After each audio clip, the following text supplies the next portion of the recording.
Hello, and welcome to Conversations for a Way Forward from Count Me In to Win and The Talk on Main Street. Your host is Annabel Park, and today's guest is filmmaker and community organizer Pleze in Detroit. So, hey guys, this is Annabelle.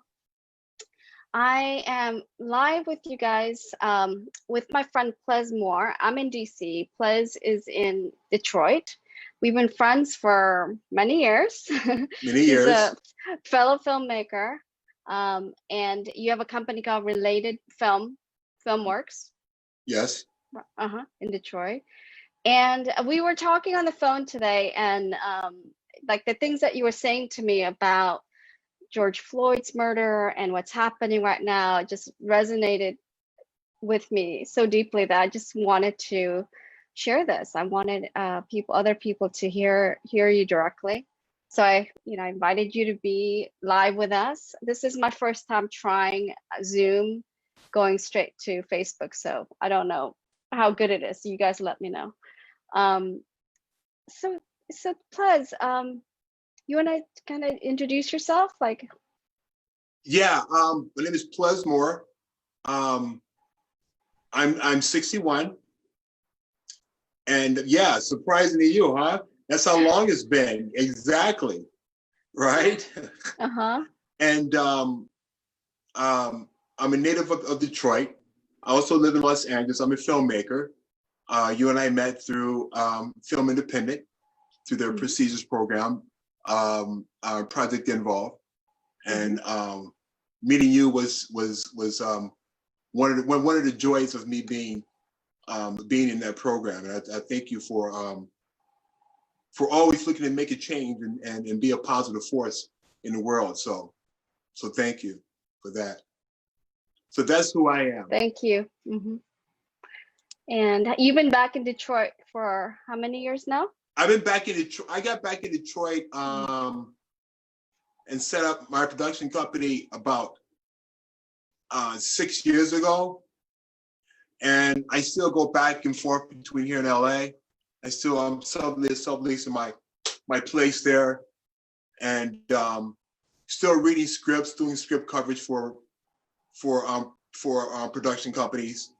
And I was able during this, one good thing that came out of this pandemic, it was the fact that they were shut down and sending people home, but they still needed work done. They needed scripts to be read. So I was able to work out a deal with them. So I'm able to do some work, which is good. Things worked out, yeah. Great. So we have people joining us right now, listening to you. And I just wanted to see if you could share with everyone. I know this is personal, so I don't want to push you, but share with us what you said to me earlier, how you saw the murder. Maybe you could talk about when the first time you saw it and what you noticed when you were watching the video of the murder. Yeah, when I first saw it, and like everyone else, like a lot of other people here, which is why we're in the state that we are right now. When I first saw it, I was just terrified. I mean, I was literally terrified, eyes wide open, just making sure that I was seeing what I was seeing. And what I was seeing was a white cop with his knee on a black man's neck with his left hand in his pocket in such a cavalier attitude, like it was something that he does all the time. He literally had his hand in his left pocket, no problem. This is what I do, and being someone who is of color, being a black man, being 61 years old, having brothers and sisters, an older brother, older sisters, I've seen and I've been with them when they've had to go through the same process of being harassed and being treated and humiliated by police. This is nothing new. We all know this is nothing new, okay? There's a saying that the hens the chickens have come home to roost. Okay, and that is the case here. It always happens. You put out insightful, hateful, dangerous words, they always come home to roost. Always. Malcolm X said it. That was the case. And with Trump in office, he does nothing he's not trying to make things better. He's inciting what's going on now. He's hugely responsible for what's going on. He's saying nothing. By saying nothing, it only makes it worse, you know? And I believe that it's never too late. It's never too late for a man to come back and say, you know what? I made some errors in my ways, but he'll never do that. But I don't want to make this about Trump, though. I want to make this about the history of why people are so pissed off right now. Because it's like enough already. It's like, what more has to happen? You know what I mean? Now, they've known all along that there would be some unrest. Why didn't they not set up for it? Why did not have police out protecting the stores long before? They know what happens in situations like this here. The majority of the people out there are peaceful. The majority are peaceful. Then you have people who are coming in, agitators, being involved, and historically that's always been the case. And then you have those people who follow those people, okay? And that's what they bet on. They said we'll jumpstart it. They'll follow us. And that's what's happening. I was watching on CNN, a guy dressed in all black in a mask. You could see through his hands that he was white, through his gloves that he was white. He had a mask on and he was carrying a black umbrella over his head. And he was smashing windows as he goes along. Now, come on, really. You know what I mean? That right there, that's an agitator. I firmly believe that's someone from the outside, you know? But what needs to be done right now, I believe what needs to be done is we need to have solid leaders. Unfortunately, in the Black community, we don't have anymore. I haven't seen one step up other than Obama saying his words. We don't have a Malcolm X or Martin Luther King, you know, to bring the calm and unrest, the words that we need to hear. Someone that we can depend on, have faith in, and rely on, and know that his words mean everything. He's respected, you know. We don't have that anymore. So all we have to do now is, as a people with each other, our neighbors, we have to show love to each other. A great example. In my condominium complex here, my neighbors from another country, they were playing a sport that I've never played before. Okay. So I told him, I said, listen, I did come over and watch you guys play and learn the game, you know, learn about the culture and things like that, you know. And that was me reaching out to learn about another culture, learn about someone else. You know what I mean? If you don't know someone and all you go is an assumption of what someone else says, then that's all you have. We need to get to know each other. We need to find out who we are. And in the end, we're coming to find out that we have a lot of the same things in common, you know. So you're putting your energy right now into creating like profound human connections with people around you. Yeah, profound human connection, you know, actually having conversations. Right now, people are afraid to have conversations because they're afraid that difference of opinions will cause unrest between each other. But we're talking. We need to have dialogue. We need to have dialogue, and not just dialogue, but we need to have action from our politicians who have long ignored what's going on with the injustice with the prison system, okay? What's going on with the jobless rate, what's going on. Here we have a president who was claiming, well, he was on the backs of Obama progress of the economy. He's taking all the claim for the economy, but now he doesn't want to take any responsibility for anything that's going on right now. You know what I mean? And that right there is enough for, if I voted for him, would be, I'm done with you. You know? So I firmly believe, and I would like to think that the people who did vote for him, okay, are appalled and embarrassed by it and say that this is not what we expected, you know, and hopefully some change would be. Me as a businessman, as a filmmaker, my films and my storylines were always about, you know, love stories and other things like that. But now I'm looking at life differently now. You know, should I do documentaries about the history of racism? You know what I mean? Let's bring things to the television that we can learn and be better with each other about. Right. You know? So let me ask you something. Have you given up hope that we could like really change people who say voted for Trump, or people who seem to really have this understanding of America as being like a white Christian nation, and they sound like or are white supremacists? Like, do you have hope that you can change those people? You know what, chances are, I don't try to change their opinions. I try to, with words, I try to change their opinions with actions and my community. Like, for instance, Obama had a program for young Black men, okay, to be mentored. That program is still going on. I'm a part of that program.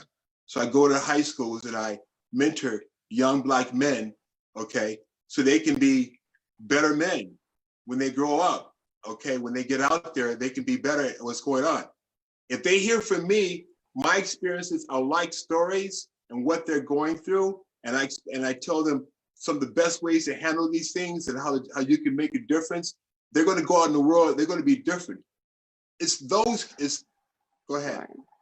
No, I'm just curious, like, what do you say to young Black men about things like police brutality? Like, I mean, what can you say to prepare them for that? Very first thing I say is that not every peace officer is bad. It's the very first thing I say. Not every peace officer is bad. There's a bad apple. There's a bad apple in every bushel. And sometimes you find more than one bad apple in one bushel, okay? But what you have to do is you have to make change. You have to make change by voting. I just got out of a conversation with one of my neighbors. She says she doesn't vote. She's 28 years old. Right. 28 years old. People, young people, and people that generation, they don't vote. My sister doesn't vote. She says they honestly believe that it doesn't make a difference. And what do you say to that? What's your response to that? I say, you know, first of all, I say, I respect your opinion on why you don't vote. I'm going to share with you why it is important, okay? Why it is important to do your census also, which a lot of people don't do, okay? They don't understand that the census, and you know what? Conspiracy theories don't help. So what I tell them about voting, I say, listen, I believe in it, and this is why I believe in it. I believe that eventually, it makes change. Life is about numbers, okay? Everything is about numbers, okay? If we do it in numbers, we'll have the success that we want. If you support the candidates that you feel as though that are voicing your agenda, then you need to support them, okay? You have to believe in that. There's no belief or no hope that voting works. A lot of people don't vote because of their religious reasons. But you, I mean, I don't agree with them, but I do get sympathetic. I am sympathetic to people, especially young people, who feel like they're cynical. They've become cynical. They just don't feel like there's enough change, right? And so I'm just wondering, like, how do we get to the point where we vote and we see like significant change, where we see institutional change, where we get where we really address systemic racism and mass incarceration. And so I am sympathetic that we need enormous change. Yeah. And we want our votes to bring about these, like revolutionary type change.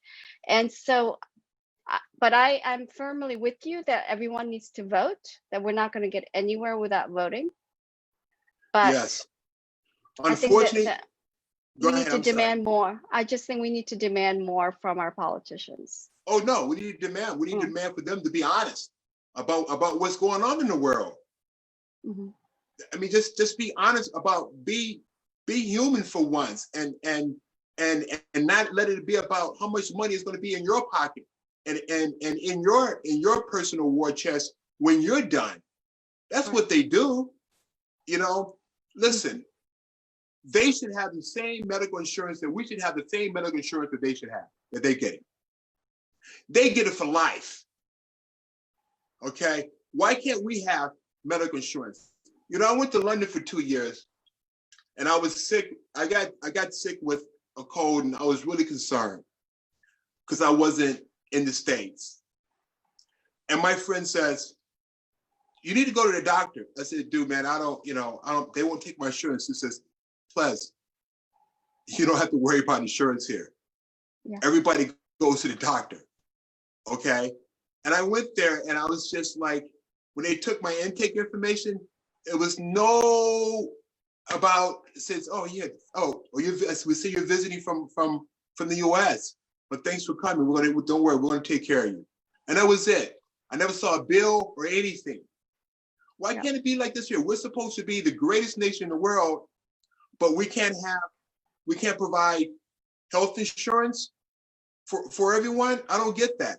And listen, I applaud Obama for having the courage to do the most difficult things, okay, that other presidents have refused to do or were afraid to do because they were worried about being reelected. Right. But he took on the big fight. And it was our responsibility when we got him in office and good things were happening. We as a Black community let him down by not voting the next when he came out. We should have voted. Listen, you can say what you want to say about Hillary, but I'll take Hillary over Satan anytime. Yes, I completely agree. But I guess what I'm trying to say is, if we're going to try to get young people to come out to vote, I think I feel like instead of saying you're wrong, we should really figure out how to address their concerns. And I agree. Yeah, because I think young people are sick of being told they're stupid or ignorant or wrong. I think we need to take their concerns seriously, and figure out how to amplify their voices. I think they need to be heard. I mean, there's a reason why they may go protest but not go vote. Exactly. Right? And there should be a town hall for the youth. Mm-hmm. Yeah. Instead of having a town hall for the people who are mostly seniors or, anywhere from 30 to 80 in town, these town hall meetings, we should have these young people in these town halls and ask them the questions and find out why and say, what can we do to give you the confidence that voting makes a difference? Yeah. You know what I mean? That's what we can do.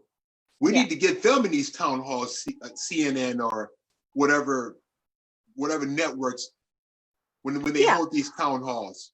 I think as filmmakers like you and I can take on trying to get people who feel marginalized to feel their voices matter and that they're heard, right? I think at least we can do that, even if we don't agree with them, right? Right. But to respect them and to take it seriously.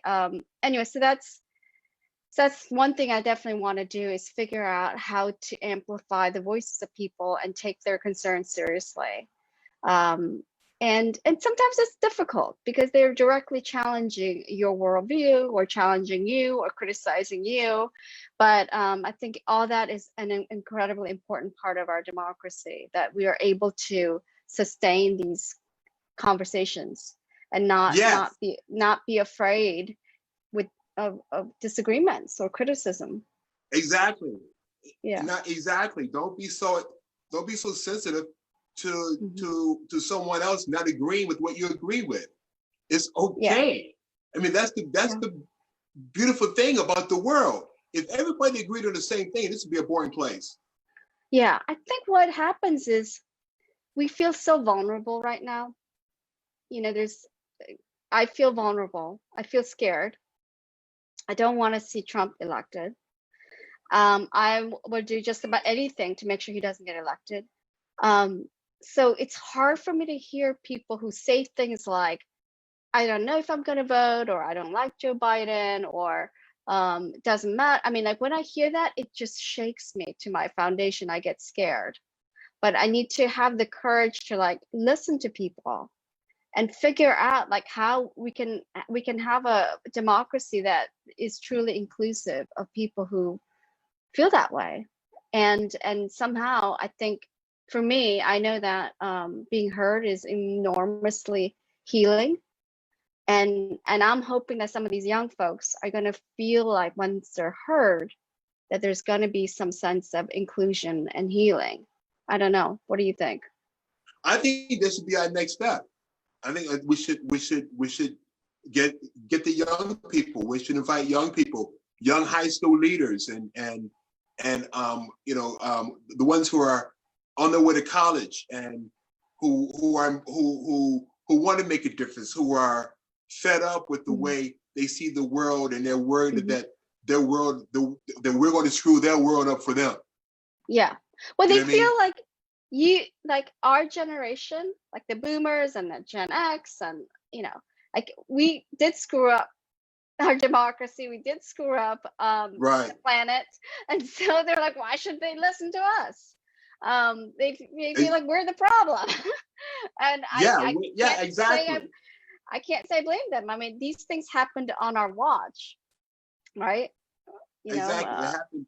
They happened on our watch, and they happened when they happened at a time when we're moving into the 21st century. You would think that we're moving backwards. We're moving backwards, actually.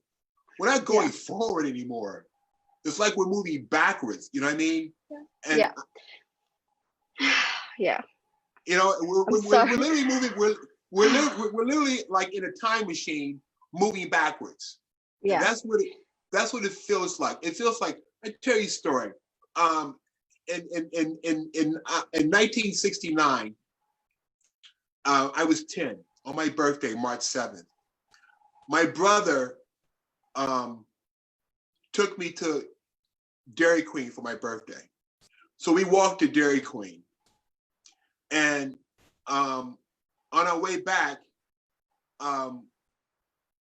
a Black police car pulled us over. And back then, they were called stress.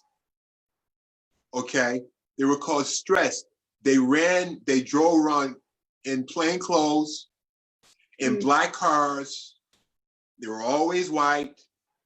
And what they did was stop and frisk, okay? Harass you.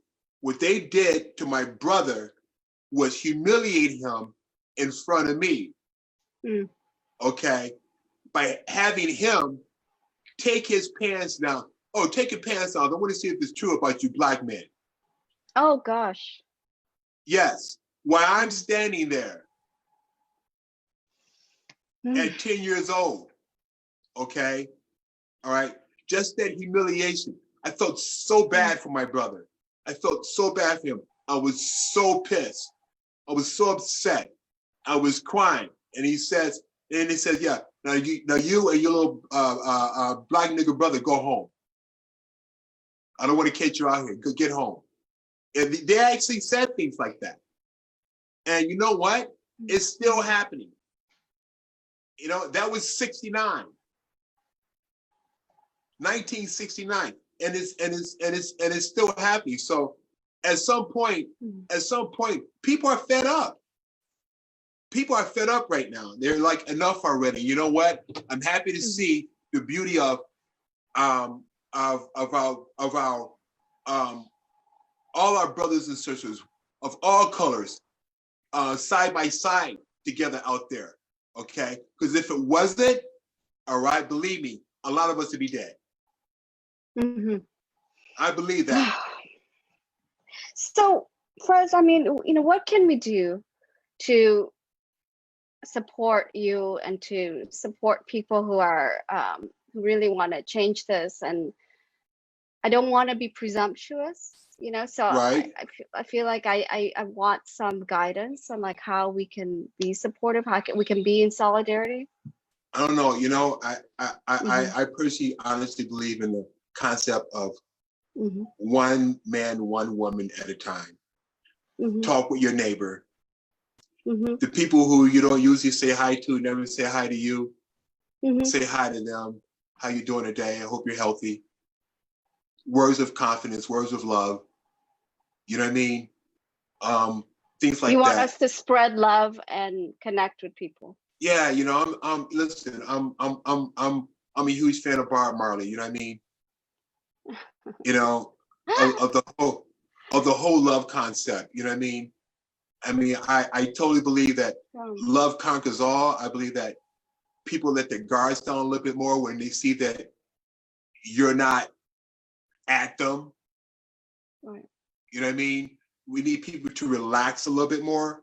And, I say hi to everybody. I don't judge anyone. You have the right to vote for whoever you want to vote for. But when we have an open discussion about it, I like for you to be open-minded. Here's what I wanted to throw out, okay? We just made these enormous changes in our lives in the last 2 months because of COVID, right? We made huge sacrifices. We made huge changes in our behavior, how we actually live. I made enormous changes in my life to accommodate, like taking care of my parents because we took them out of their senior facility. I feel like in order for us to really address racism and white supremacy, we have to make big sacrifices. We have to make big changes. And I think we need to be called upon to do this heavy lift and then not continue to pass this on to the next generation, right?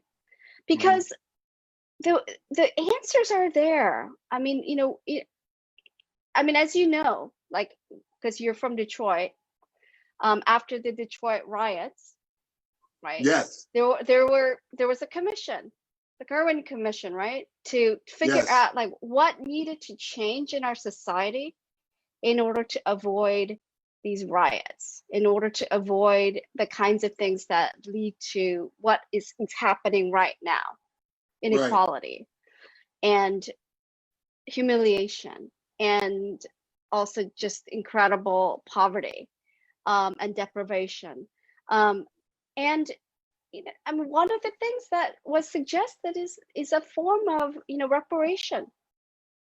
Yeah. We need to have some form of economic reparation, right? Like you said earlier, time to own up. Yeah, it's time to own up. Yeah, exactly.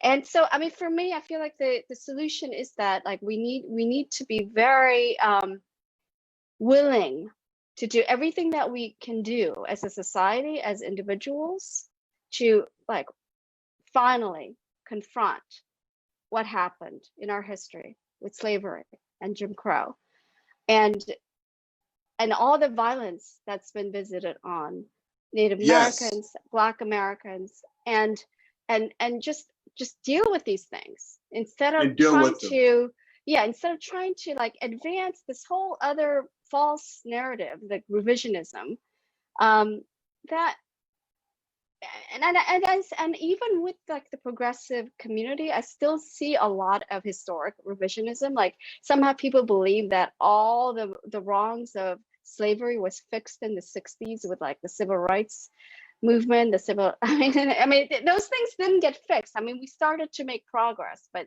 these things weren't fixed in the 60s, right? Yeah. And it's yeah. not about a fix, it's about a change. Yeah. Fixing is different from, I think fixing is different from changing. I think, for instance, if I call a plumber, and my plumbing's not right, and he comes over and he fixes it, and I still have a problem, I said, dude, you need to change that, don't you think? You know what I mean? I mean, it's as simple as we like for it to be materialized. There's years of neglection in politics, of people having their own agendas, putting money in their own pockets, covering their own backs, and not really having the people in mind. They need to be held accountable. We should be able to sue them. Yeah. So what do we do is the question. What do we do? Like I said, what do we do? We talk with our neighbors. We can't make, listen, it's not about changing people's minds. It's about people learning to have some empathy about what others are going through. That's all we're asking. Right. If we had that as a start, that's a great start. You know what I mean? And I have friends who I voted for Trump, and they tell me, Pleze, I'm sorry, I made a huge mistake in voting for him. If I had any idea that he would turn out to be this demon that he's showing that he is, I would have never voted for him. So I want to apologize to you for that. These are my friends who call me up and ask me, am I okay? You know what I mean? So that's love. There are a lot of good people out there like that. Yeah. Well, so what do we do, right? Yeah. So what I'm learning is that we are capable of making these big drastic changes in our lives. We just did it, right? In the last 2 months. Right. Very drastic. And we are capable of making sacrifices, and time is now to make these sacrifices in order to address institutionalized racism. It's the time. And I think we need to figure out what the policies are, and we need to work towards some form of reparation. I don't think there's any way we can do without some form of reparation, right? Yeah. So So anyway, so that's kind of where I'm landing with this. This is the time to make demands for these big changes and face the past. Right. And that makes sense. If there's any time to put things on the table, it's now. It's now. And we'll see who's really serious about making change. Okay. Yeah. I mean, this is probably going to be this is going to be the biggest, the most important election that this country has ever had, other than Jackson, I believe. Who would say that he was just as bad, Of course, we weren't born back then, but from my history lessons, I understand that he was probably the worst president ever before Trump. You know what I mean? And I don't even say my president, because he's not. He's I don't even feel they say, well, no, he is your president. No, I'm sorry. I don't respect him. I didn't vote for him. I don't respect him. Listen, George Bush, the son, George Bush, I honestly believe that in his second term, he started to get some things. You know what I mean? Well, I mean, I am just horrified by Trump. But I also think that we need to ask more of our fellow citizens. I think we need to all be part of doing the heavy lifting to make the changes that we need to make in our country, right? Because in my opinion, it's obvious to majority of people, we need to make changes because of climate change. We need to make changes because of institutionalized racism. You know, we need to make changes because of oligarchy and economic inequality.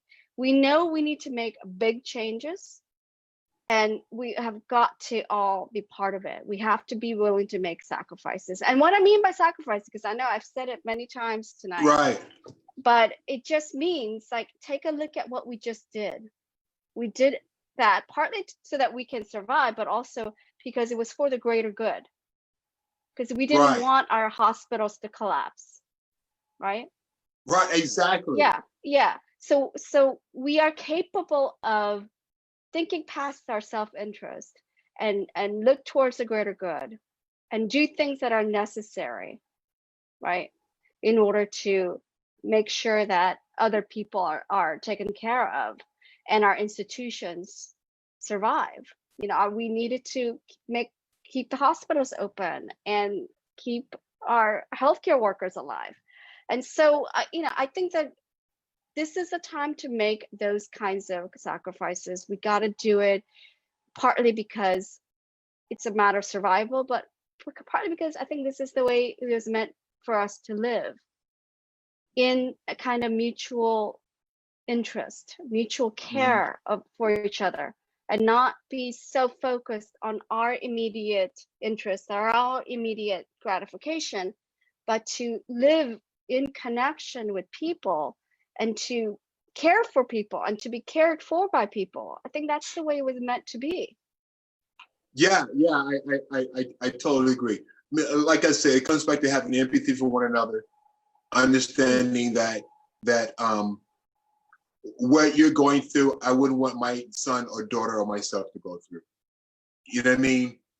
Yeah. You know, I mean, and you know what? But I would really like to be able to get our young people in discussion about this. I mean, Absolutely. that's who I think we need to hear from.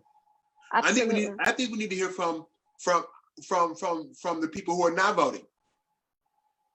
And we have to, but just to be sure, we have to be willing to listen and not just react and say you're wrong. Oh yeah, but we have to be willing to listen, but we have to be able to have intelligent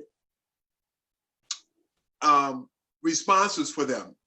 Okay, of why voting is important. We may not change their minds, but we'll get them to thinking. You know what I mean? And that's all you ever want. All I ever want is for you to just be able to just think about what I'm saying. You know what I mean? And I don't think that anyone has, and it's unless it's a religion thing, to where they say I don't vote because I'm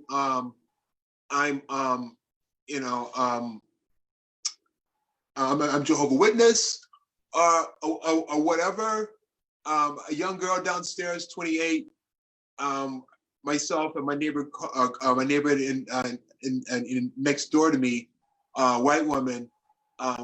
She admitted, and she's probably the second person that I know who voted for Trump, who was not ashamed to admit it and say that they're embarrassed by it, they're sickened by it, and they feel as though that they're a part of the problem. You know what I mean? And I told them, I said, well, you know what? We don't want you to feel that way, because I honestly believe that if you knew that this man was going to be this way, you wouldn't have voted for him. You know what I mean? Yeah. I honestly believe that. I honestly believe that many, I won't say majority, I'll say many of them feel that way. But I think talking to our young people is the next step that we need to do. We need to get them on it, and we need to listen and like to know. We'll say, and just stop by. Just kind of would like to know why you're not privy to voting. What discourages from it, you know? And but you know what? Is there anything that we can do to lead you to that booth? You know what? My impulse when I talk to young people is to apologize, because I do feel like we're burdening them with so much that they have to fix because we didn't Right. fix it in our generation, you know? And so I actually feel like apologetic towards young people. Yes, so do I. So do I. Yeah. I'm sorry. And so I'm so sorry we screwed it up for you. I do feel that way. But I have a personal question to ask you. Like, you're one of the most positive and loving people I know. Thank you. When Thank you. I know that you've had real challenges in your life, including when you were shot. Yeah. And you've been in a wheelchair since high Since school. 76. I was in a restaurant, guy came in, Yeah. held it up. I was 7. I just turned 17 Mm-hmm. and senior in high school. I just signed a letter of intent to play football and baseball for University of Michigan. Mm-hmm. I was in a restaurant, guy came in. My brother was in there also. Guy came in and held it up. There was an off-duty cop in there that tried to stop it with 15, 20 people inside. He decided that he was going to have a gunfight. Mm-hmm. All right. Now, that is a prime example of a police officer not being trained properly. Right. And listen, we fought that case to the end of the Supreme Court and we didn't win. We didn't win because you know why? Because in that way, every other case involved in a situation like that would have been brought up. States would have been sued through every city in the state would have had a lawsuit. Police officers aren't trained properly. Yeah. They just aren't. You look up the case, Pleze versus the city of Detroit. Okay? Anyone can do that. Look up the case, Pleze versus the city of Detroit, and you'll see exactly what occurred there. Now, a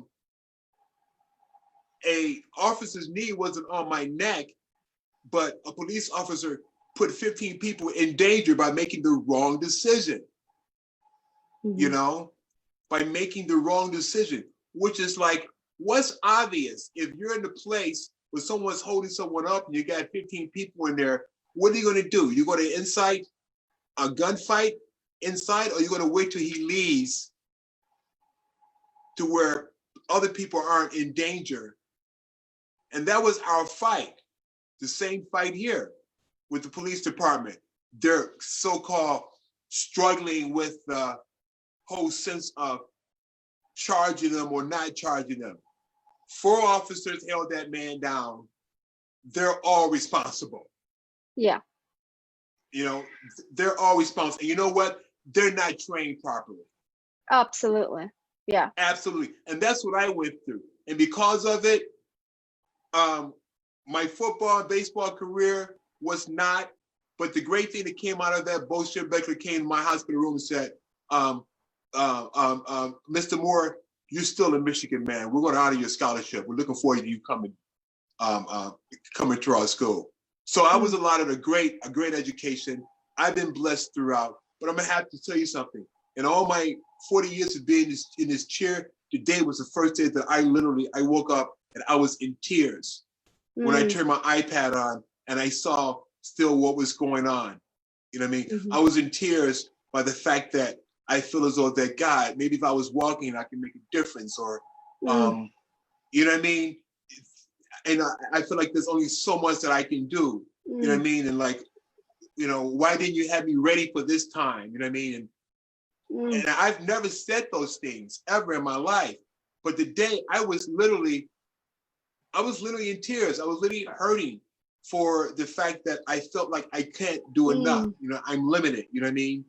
To be able to do what I want to do. You know what I mean? I'm not one to feel sorry for myself, but you know what though? I feel sorry for my brothers and sisters. And when I say brothers and sisters, I mean everybody. I mean everybody. I love everyone. I don't, when I call my white co-workers my brothers and sisters. What's up, brother? What's up, sister? How you doing? You know what I mean? we need to have that type of love in the world. Love will conquer all. Until then, we need to get rid of the people who are bringing division. They need to be exited stage left, But we need to get our young people online. We need to get our young people. That's what we should do. We need to get with them, talk with them, hear their words, understand why they're not voting, ask them if there's anything that we can do to move them towards their voting booth, or ask them what would it take, Right. What would it take for that to happen? Yeah. Yeah. Well, one thing I do want to say is I've become more radical as I've gotten older. Yes. And which is not a bad thing. Yeah. You're listen, you're good at it. Well, here's what I think is that I don't think voting is enough. I don't think voting is enough. I think we've got to organize and organize and organize all the time. It's like almost a full-time job. And we've got to demand more. We have to ask for more, and so that's where I am is so I tell everyone to vote. It's extremely important, but we need to keep organizing. We need to keep demanding more. And we need more change. Like, we can't just be okay with what we're offered by our elected officials. We got to demand more and more and more, and gain greater power as the people. I agree 100%, and you're right. Okay. And that power, we're supposed to have the power, not the other way around. Yeah. You know what I mean? Yeah, but we gotta lead though. Yeah, we have to lead. Well, where are our leaders? Also, it's up to us. Like, I know, we have to lead. We have to do it. Like we're doing now. If we can, like this chain that we're building right now, if we can continue to add more links on it, and to the point to where we have something to where, and not just doing lip service.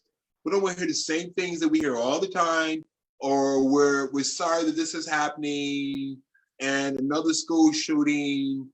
Oh, this is sad. This is unfortunate. Things like that, and then nothing is being done. You know what? I'm waiting for? I'm waiting for our high school students who are in those schools, who were terrified, whatever, and all the other schools who are afraid, whatever. I'm waiting for them to be able to vote and be able to go against their parents who may have been voting, okay? Wow.